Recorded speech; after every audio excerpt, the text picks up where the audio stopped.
Hi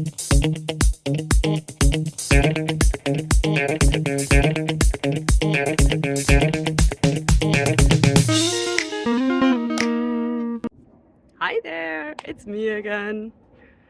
So you all probably recognize the plant that's behind me, right? So the question today is, what will happen if I touch it?